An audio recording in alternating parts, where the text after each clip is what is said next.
मित्रांनो नमस्कार. मी डॉक्टर दीपक जगताप आणि आपण पाहताय पण मतदारांना काय वाटतं. आज मी ज्या विषयावर बोलणार आहे तो विषय आहे सुनेत्रा वहिनी इतक्या पटकन कशा सावरल्या. सुनेत्रा वहिनी इतक्या पटकन कशा सावरल्या हा विषय तसं म्हणाल तर मी फक्त विश्लेषण करतो. मग ते राजकीय असेल किंवा जागतिक महायुद्ध असतील किंवा भारत पाकिस्तान संबंध असतील या संदर्भातलं विश्लेषण एक मतदार म्हणून सर्वसामान्य नागरिकांना काय वाटतं त्यांचं म्हणणं राज्यकर्त्यांपर्यंत पोहोचावं आणि त्याच्यातून मार्ग निघावे एवढी साधी सोपी आणि सरळ माझी अपेक्षा असते. आपल्याला माहिती आहे की नुकतंच अगदी मागच्या महिन्यामध्ये आता मार्च नुकताच सुरू झालाय. मागच्या महिन्यामध्ये 28 जानेवारीला महाराष्ट्राचे उपमुख्यमंत्री नामदार अजितदादा पवार यांचं बारामतीच्या विमानतळावर विमान दुर्घटनेमध्ये निधन झालं आणि अकाली अचानक एवढ्या प्रचंड मोठ्या राजकीय वजनदार व्यक्तिमत्वाचा असा दुर्दैवी अंत झाला हे मलाच काय परंतु अख्ख्या महाराष्ट्रातल्या सगळ्या तमाम जनतेला या गोष्टीची हळहळ प्रचंड वाटली. आणि मी जसा टीव्हीवर बघत होतो बातम्या तसं तुम्ही पण सगळे लोक बघताय आणि मग त्याच्यामध्ये त्या सुनेत्रा पवार पण त्या खासदार होत्या त्यावेळेस राज्यसभेच्या. त्या खासदार असल्यामुळे दिल्लीमध्ये जे अधिवेशन चालू होतं लोकसभा आणि राज्यसभेचं त्या कामासाठी त्या दिल्लीमध्ये होत्या. सुप्रियाताई सुळे पण दिल्लीमध्ये होत्या खासदार, त्यांच्या नणंदबाई या पण दिल्लीमध्ये होत्या. मग सुप्रिया सुळे आणि सुनेत्रा पवार या बारामतीला यायला निघाल्या. खासदार सुनेत्रा वहिनींचे सासरे नामदार खासदार शरदचंद्रजी पवार हे मुंबईमध्ये होते आणि मग ते वेगळ्या हेलिकॉप्टरनं वगैरे यायला निघाले आणि सगळा दुःखाचा तो माहोल.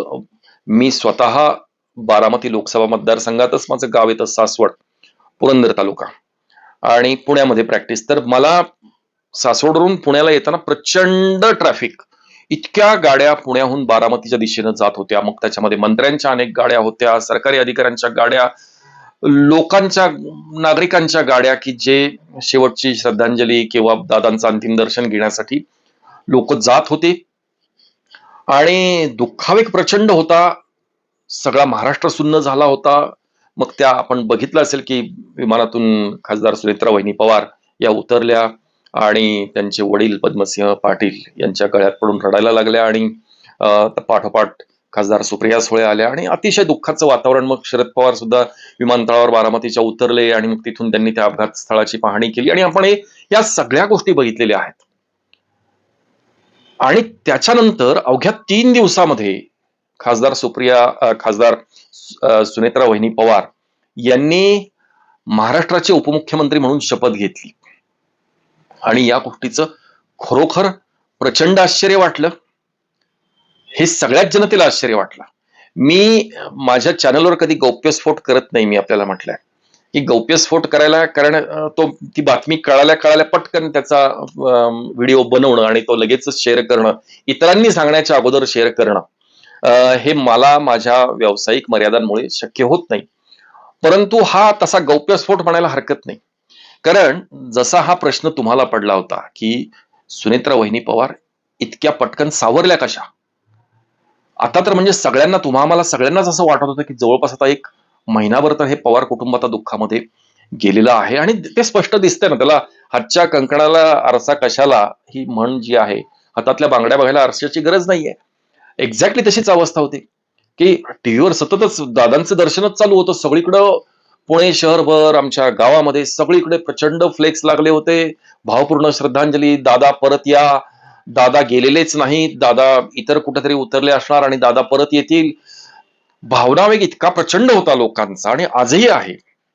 दादांचे रील्स, दादा मिश्किलपणे दादांनी केलेली टिप्पणी, दादा देवेंद्र फडणवीसांबरोबर झालेला तो प्रसंग नागपूरच्या विमानतळाकडे जाताना की बाबा खाली काही दिसत नाही, देवेंद्र फडणवीस म्हणाले की माझा 10 वेळा अपघात झालाय, मला 10 वेळा मी वाचलोय अपघातातून, तुम्हाला काही होणार नाही. आणि दादा मिश्किलपणानं भाषणामध्ये सांगतायत ही गोष्ट. ही सगळी भाषणं आपण बघतोय आणि अशा याच्यामध्ये अवघ्या 3ऱ्या दिवशी या जाऊन शपथ काय घेतायत आणि काय काय त्याच्यामुळं सगळ्यांचे समज जे झाले होते की बऱ्याच गोष्टी चर्चेमध्ये होत्या. एक मतदार म्हणून किंवा एक सर्वसामान्य नागरिक म्हणून सगळ्या गोष्टी चर्चेमध्ये होत्या लोकांच्या, की बघा राजकारण शेवटी माणूस गेलं तरी राजकारण स्वस्थ बसू देत नाही.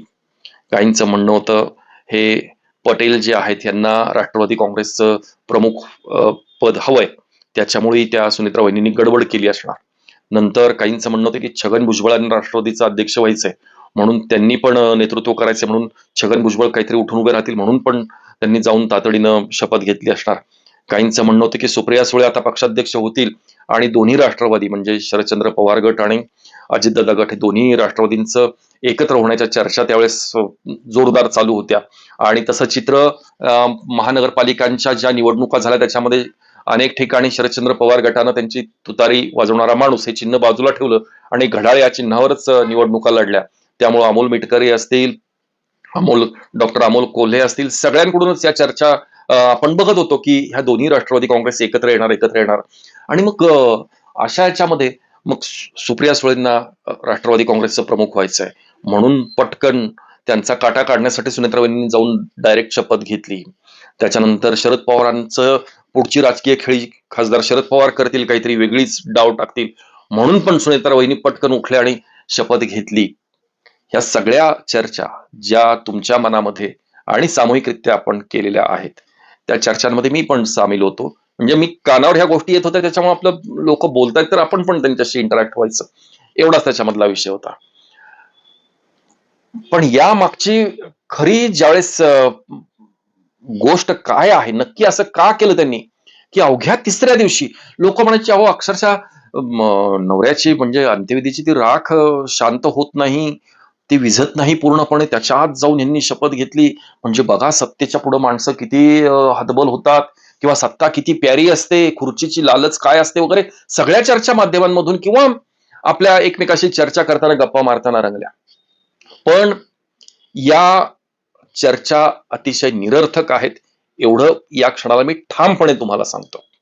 त्याचं कारण असं की नामदार अजितदादा पवार यांचं निधन झाल्यानंतर आमच्या पुणे जिल्ह्याच्या ज्या डॉक्टर्स असोसिएशन आहेत यांची मिळून एक शोकसभा आम्ही नुकतीच मागच्या आठवड्यामध्ये शुक्रवारी IMAचं इंडियन मेडिकल असोसिएशनचं जे कार्यालय आहे स्वारगेटच्या जवळ त्या कार्यालयामध्ये आयोजित केली होती. आणि त्याला आम्ही पवार कुटुंबापैकी कोणाला बोलवायचं तर त्या शोकसभेसाठी आम्ही आमंत्रित केलं होतं दादांच्याच सख्या मोठ्या बहीण डॉक्टर रजनीताई इंदुलकर यांना.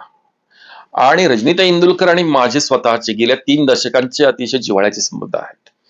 अगदी माझ्या काही कौटुंबिक जरी गोष्टी असतील, काही मला बोलायचं असेल त्यांच्याशी तरी सुद्धा मी डायरेक्ट त्यांना फोन करतो आणि ताई मला असा प्रॉब्लेम आलाय आणि काय करावं सुचत नाही. मग रजनीताई अगदी मला घरातल्यासारखं मार्गदर्शन करतात आणि हे अनेक वर्ष चालत आलेलं आहे. त्यामुळे तितकं मनमोकळेपणानं आमचा संवाद नेहमीच होतो. त्यांनी याच्या मागचं कारण सांगितलं आणि हाच खरा गौप्यस्फोट आहे. याच्या मागचं सुनेत्रा वहिनी पवार या तातडीनं उठून जाऊन उपमुख्यमंत्री पदाची शपथ त्यांनी का घेतली, कारण समाज माध्यमांवर ह्या गोष्टींना ट्रोल केलं गेलं बऱ्याचपैकी की बघा सत्तेपुढं माणसं शेवटी कशी करतात. तर त्यांनी याचा खुलासा फार छानपैकी केला. त्यांनी असं सांगितलं की ही जी गोष्ट आहे ही डायरेक्ट जाते आमच्या 3ऱ्या पिढीमध्ये, म्हणजे आमच्या आजींपर्यंत जाते, खासदार शरद पवारांच्या आईंपर्यंत जाते. शारदाबाई गोविंदराव पवार या स्वातंत्र्यपूर्व काळामधल्या मॅट्रिक्युलेट पर्यंत त्यांचं शिक्षण झालं होतं शरद पवारांच्या आईंचं. त्यांचं लहानपणाचं शिक्षण जे आहे ते कोल्हापूरमध्ये झालं आणि मग तिथून पुढे त्यांच्या बहीण तिथे दिलेल्या होत्या, पण त्या बहिणीचं काही कारणानं निधन झालं आणि मग सेवा सदन पुणे या ठिकाणी त्या शिकायला आल्या. त्या सुशिक्षित होत्या शारदाबाई पवार.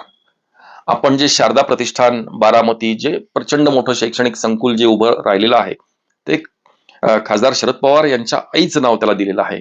आणि गोविंदबाग शरद पवार गोविंदबागेमध्ये गेले ते गोविंदबाग म्हणजे गोविंदराव पवार शरद पवारांचे वडील. तर शारदाबाई पवार या मुळातच अतिशय सुशिक्षित महिला होत्या, अत्यंत पुढारलेले विचार होते त्यांचे. त्या महात्मा ज्योतिराव फुले यांनी जो सत्यशोधक समाजाची स्थापना केली त्या सत्यशोधक चळवळीशी निगडीत होत्या शारदाबाई पवार. आणि आणखीन शारदाबाई पवारांचं आणि आमच्या परिवाराचं एक नातं या दृष्टीनं मी सांगतो की शारदाबाई पवार या त्या काळामध्ये लोकल बोर्डाच्या 14 वर्ष सदस्य होत्या. ज्यावेळेस आमदारकीसारखी अशी जी पदं नव्हती त्यावेळेस लोकल बोर्ड होतं. तर ते आमदारकीच्या लेव्हलच त्याचा मेंबरशिप समजली जायची. त्या लोकल बोर्डाच्या सदस्य म्हणून शारदाबाई पवार बारामतीमधून येत होत्या.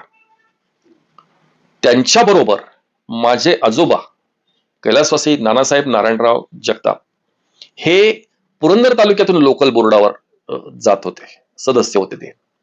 आणि if I am not wrong, Mukutrao Kakade जे मुसा काकडे विद्यालय जे आहे सोमेश्वर नगरला, मुकुटराव काकडे हे सुद्धा मोठे समाजसेवक आणि मोठे राजकारणी होते.